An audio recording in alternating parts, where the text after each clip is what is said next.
Let's begin with the very first step, self-awareness. If there is one thing that shapes your personality and your confidence more than anything else, it is the ability to truly know yourself. Most people spend their lives reacting to situations, mirroring others, or following trends, without ever pausing to ask, who am I really? Yet, without that question, confidence becomes performance rather than reality.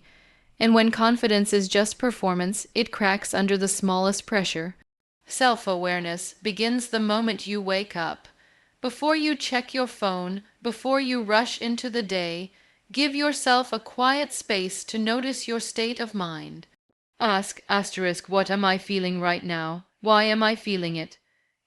These questions may sound simple, but they are profound. They train you to pause, observe, and understand your inner world rather than being carried away by it. Psychology teaches us that people who cultivate this habit of reflection develop stronger emotional intelligence. They are less reactive, less anxious, and more capable of making decisions rooted in clarity rather than impulse. Think about it this way. Confidence is not the absence of fear or doubt. It is the ability to stand firmly even while fear exists. And you cannot stand firmly if you don't even recognize what is shaking you. A man who is aware of his weaknesses, his triggers, his desires, and his strengths has already won half the battle of confidence. Why? Because he is no longer fighting shadows. He knows his terrain. On a philosophical level, the ancient Greeks inscribed the words know thyself, at the temple of Apollo in Delphi. That single phrase has echoed across centuries because it captures the essence of personal power. To know yourself is to create a foundation that cannot be shaken by other people's opinions, by temporary failures, or even by success. You no longer become defined by the noise outside. You are guided by the compass within. So how do you practice self-awareness daily? One way is journaling, not long essays, just a few sentences at night or in the morning. What did I do well today? Where did I fall short? How did I feel in that conversation? Another method is mindfulness, even in simple actions like eating, walking, or driving. Pay attention to your breathing, your posture, the tone of your voice when you speak. Small acts of noticing build a habit of awareness. And let me be very clear, self-awareness is not self-criticism. Too many men fall into the trap of turning reflection into harsh judgment. That only destroys confidence. Self-awareness is observation without condemnation. You are not labeling yourself as weak or strong, good or bad. You are simply understanding yourself with honesty. When you can do that, improvement follows naturally because you are no longer hiding from yourself. Some of you might ask, but how does this improve personality? Personality is not just the clothes you wear, the car you drive, or the social skills you display. It is the energy people feel when you walk into a room. And that energy comes from alignment, from being the same person inside and outside. When your words, actions, and emotions are aligned with self-knowledge, people trust you. And trust is the true currency of personality. If you practice self-awareness daily, even for just 5 minutes, you will notice a transformation. You will speak with greater calm, listen with deeper attention, and walk with natural confidence, not because you are trying to impress anyone, but because you finally know yourself. So I leave you with this thought. If you wish to build confidence that lasts, don't start with the world, start with the mirror. If self-awareness is the foundation of confidence, then communication is the bridge that connects that inner strength to the world around you. Confidence that stays locked within is invisible. It becomes real only when it flows outward, when it touches another human being through words, tone, and presence. Many people believe communication is simply about speaking well, but that is only half the story. True communication is not about impressing others with eloquence. It is about creating understanding, building trust, and fostering connection. When we speak, we are not just sharing information, we are revealing something about ourselves. The words we choose, the pauses we take, even the energy behind our voice, all of these transmit more than content. They transmit our character. This is why communication can either strengthen or weaken personality. A person who speaks with clarity, with respect, and with sincerity becomes memorable not because they had the loudest voice, but because their words carried weight. But let us go deeper. Good communication begins not with speaking, but with listening. Think about it. When someone listens to you with their full attention, without checking their phone, without rushing you, without preparing their counter argument in their head, you feel seen. You feel valued, and that feeling builds instant trust. If you want to be a man of confidence, learn to make others feel that way. Because people will always remember less of what you said, and more of how you made them feel in the conversation. From a psychological perspective, active listening disarms defensiveness. It tells the other person, you matter, and that simple acknowledgement builds influence. The philosopher Epictetus once said, asterisk, we have 2 ears and 1 mouth so that we can listen twice as much as we speak. Asterisk, that balance is the secret to communication that leaves an impact. Of course, speaking clearly and confidently matters too. Many men struggle with communication because they fear judgment. They speak too softly, mumble, or rush their sentences. But communication is not about perfection. It is about conviction. If your message is honest, if your intention is genuine, your voice will carry power, even if your grammar isn't flawless. The human heart responds to authenticity far more than to polish. Now, let us also talk about empathy. Confidence without empathy becomes arrogance. The ability to put yourself in another's shoes, to understand their fears, their desires, and their struggles, is what transforms ordinary communication into connection. When you speak with empathy, you show that you are not only aware of yourself, but also aware of the world around you. And this dual awareness, self and others, is the essence of mature confidence. Practical steps help here as well. Slow down your speech so that every word lands with clarity. Make eye contact not as a performance, but as a natural way of saying, asterisk, I am here with you. Asterisk, ask more questions than you answer. And whenever you are tempted to dominate a conversation, remember, the person who listens most learns the most. Your personality, in the end, is not judged by how much you say, but by the depth of your presence when you communicate.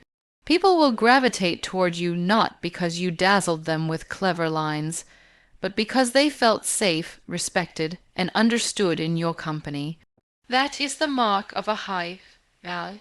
You man, not the loudest in the room, but the one whose words and silence both carry dignity. So remember this, speak less to impress and more to connect. If self-awareness gives you direction and communication allows you to express it, then consistency is the discipline that sustains both. Without consistency, confidence becomes a temporary high, something you feel only on good days. But with consistency, it transforms into a lifestyle, an unshakable part of who you are. Think of it this way, the person you become is not built in one grand gesture, but in the small decisions you make every single day. The truth is, most people underestimate the power of small habits. They imagine personality as something dramatic and overnight, as if one speech, one outfit, or one achievement could suddenly change how the world sees them. But psychology tells us the opposite. Habits, repeated daily, rewire the brain. They form pathways that dictate how we think, how we feel, and ultimately how we show up in the world. The man who disciplines himself to exercise daily doesn't just build a stronger body, he builds resilience, patience, and self-respect. The one who reads or journals every morning doesn't just gain knowledge, he develops clarity of thought and emotional depth. Consistency, then, is less about the task itself and more about what it does to your character. Every time you follow through on a promise you made to yourself, even something as simple as waking up on time, you strengthen trust in yourself. And this self-trust is the quiet engine behind confidence. When you know you can rely on your own word, you no longer need constant validation from the outside world. You carry a silent authority, because deep down you know, I do what I say I will do. But let's acknowledge the challenge. Consistency is not glamorous. It is not exciting. It is repetitive, often invisible, and sometimes even boring. And yet, that is its power. Anyone can act confident once, anyone can make an impression once, but consistency is what separates the temporary from the timeless. It turns effort into identity. Philosophers often spoke of virtue as habit. Aristotle said, "We are what we repeatedly do. Excellence, then, is not an act, but a habit." This is as true today as it was in his time. If you want excellence in personality, if you want confidence that doesn't waver, then you must train yourself in the art of repetition. Not perfection repetition, because the man who shows up daily, even imperfectly, will outgrow the man who waits for the perfect moment. And it doesn't have to start with monumental changes. Choose 3 small habits that align with the person you want to become. Perhaps it's speaking affirmations each morning, reading 10 minutes of meaningful content, or practicing gratitude before bed. Keep it simple, keep it daily, and let the consistency itself build the transformation. Over time, you will notice that these small practices don't just shape your routines, they shape your identity. The danger of inconsistency is that it erodes confidence quietly. Every time you break a commitment to yourself, no matter how small, you weaken that inner trust. And without that trust, you cannot project real confidence. People sense the disconnect when your words and your actions don't align. But with consistency, your actions and your character begin to speak louder than any claim you could make. So let us be clear. Personality is not a mask you put on. It is the result of the choices you make consistently. Confidence is not an occasional performance. It is the reward of daily discipline. And here is the truth I want you to take with you. Small disciplines, practiced consistently, create a greatness that feels effortless. If self-awareness anchors you, communication connects you, and consistency sustains you, then body language is what silently announces you before you ever speak a word. Long before someone hears your voice or knows your story, they have already read your posture, your expressions, your energy. Confidence, then, is not only something you feel inside, it is something you transmit through presence. And here's the truth. People often believe personality is built only by what they say, but in reality, much of it is built by what they don't say. Psychologists estimate that more than half of communication is non-verbal. That means your gestures, your eye contact, your facial expressions, even the way you walk into a room, are constantly sending messages about who you are. A slouched posture whispers insecurity. Avoiding eye contact signals doubt. Nervous fidgeting tells others you are not at ease with yourself. But on the other hand, standing upright, shoulders relaxed, chin lifted, and eyes steady conveys quiet assurance.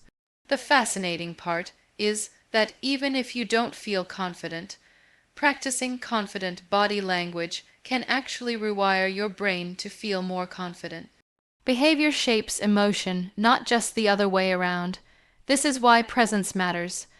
When you walk into a room, people don't just see your clothes or your face. They feel your energy. Have you ever noticed someone who enters a space and immediately commands attention without saying a word? It is not magic, It is alignment. Their body language matches their inner confidence, and that coherence is magnetic. But let's go deeper. Philosophically, the body is the vessel of the soul. How you carry yourself reflects how you perceive yourself. If you treat your body as an afterthought, if you neglect your posture, your health, your expression, then you are signaling, both to yourself and to others, that you do not value your presence. But if you train yourself to carry dignity in every movement, you elevate not only how others perceive you, but also how you perceive yourself. Eye contact deserves special attention here. Many men mistake eye contact for intimidation, but real eye contact is not about dominance, it is about presence.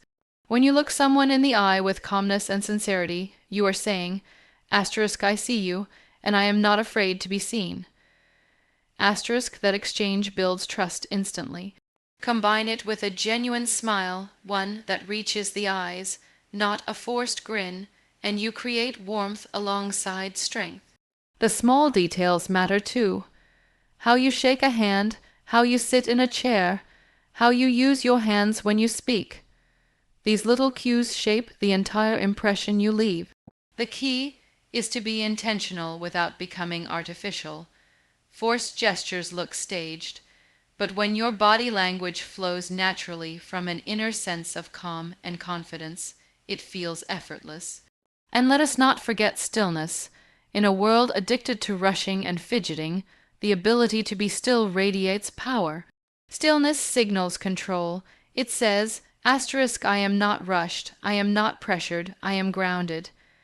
Asterisk, and that quality of groundedness draws people in more than any dramatic display.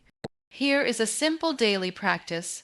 Every time you catch yourself shrinking, crossing your arms tightly, avoiding someone's gaze, lowering your voice, pause, breathe, and expand.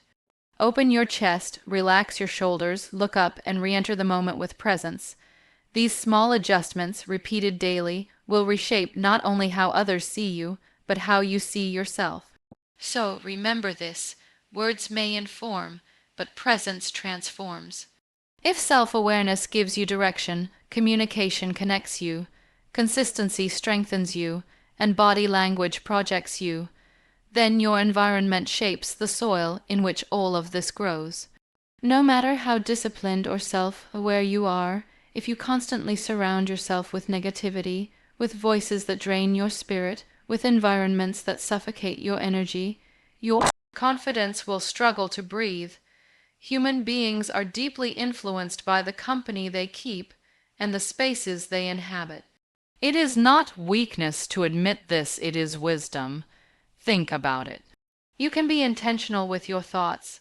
You can practice discipline every day. But if you spend your evenings with people who constantly complain, gossip, or ridicule ambition, you slowly absorb that energy. You begin to mirror it without even realizing. On the other hand, when you are in the company of people who inspire you, who push you toward growth, who celebrate progress instead of mocking it, you naturally rise to match that frequency. This is not about pretending to be someone else. It is about choosing an environment that reflects the best of who you are capable of becoming. Psychology calls this social contagion, the idea that emotions and behaviors spread from person to person like a virus. Optimism is contagious, so is cynicism. Discipline is contagious, so is laziness. The people you allow into your daily life act as mirrors, amplifying certain traits within you. If you want to build personality and confidence, ask yourself honestly, are the people around me lifting me higher or pulling me lower? But environment is not only people, it is also what you consume.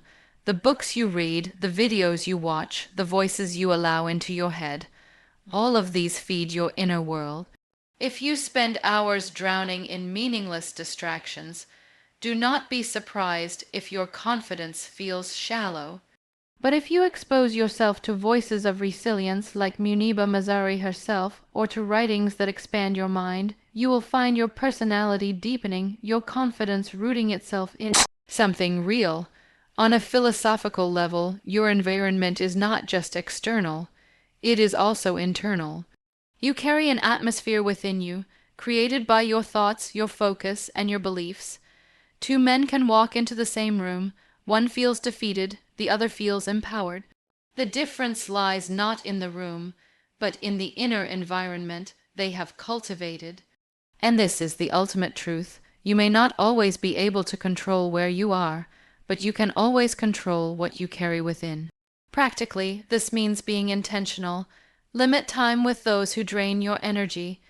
Seek out mentors, friends, or even communities online that push you to grow. Create a personal environment of inspiration. Fill your space with reminders of who you want to become. A quote on your wall, a journal on your desk, a morning playlist that uplifts you. These little things condition your mind daily, and over time they sculpt your personality. And do not underestimate gratitude. When you choose to focus on the blessings in your environment rather than only the flaws, you create an atmosphere of positivity that others can feel. Gratitude shifts the tone of your presence. It tells the world, I am not a victim of my environment, I am a creator within it. That mindset alone radiates confidence. So let me leave you with this. Choose your environment as carefully as you would choose the foundation of your home, because everything you build rests upon it. If self-awareness gives you clarity, communication gives you connection, consistency builds your discipline, body language projects your presence, and environment nourishes your growth, then embracing failure completes the circle. Because no matter how intentional you are, life will test you. You will stumble, you will fall, and sometimes you will break. And it is in those very moments that your personality and your confidence are either destroyed or reborn. Most of us are taught to fear failure, to hide it, to treat it as a stain on our worth. We grow up equating mistakes with weakness, setbacks with shame. But the truth is, failure is the greatest sculptor of character. It chisels away arrogance, teaches humility, and builds resilience in ways that success never can. Success flatters us, but failure confronts us. It asks, what are you made of when nothing goes your way? Confidence does not come from always winning. It comes from knowing you can survive losing. A man who has faced rejection, disappointment, even heartbreak, and still stands, carries a depth of confidence that no smooth path could ever produce. Because now he knows, the worst has not destroyed me. I have met pain, and I am still here. That is the kind of quiet strength people can feel when you walk into a room. Psychologically, failure reorients us. When something doesn't go our way, it forces us to question our assumptions, to analyze our methods, to dig deeper into our motives. It sharpens our focus and teaches us lessons that theory never could. Every mistake, if you reflect on it honestly, becomes feedback. It is not the end of the story, it is part of the training. Philosophers have long echoed this truth. The Japanese have a concept called kintsugi, the art of repairing broken pottery with gold. They do not hide the cracks, they highlight them. Because the cracks are not seen as weakness, but as proof of endurance. In the same way, your failures, your scars, your struggles are not things to cover up. They are what make your personality authentic, relatable, and strong. But let us be honest.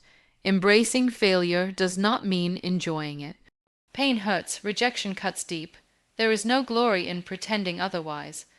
The point is not to deny the pain, but to let it teach you rather than define you. Confidence is born not when you avoid falling, but when you learn how to rise with grace. So how do you practice this daily? Start by reframing mistakes. Instead of saying, I failed, say, I learned.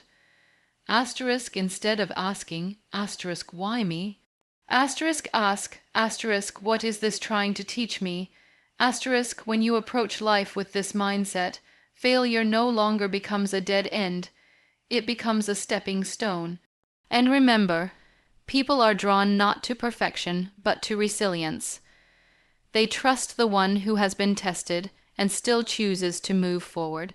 Your personality will not be admired because you never struggled, but because you carried your struggles with dignity and turned them into strength. So if you stumble, if you fall, if you break, do not hide it. Let it be part of your story, because confidence is not the absence of cracks. It is the courage to shine through them.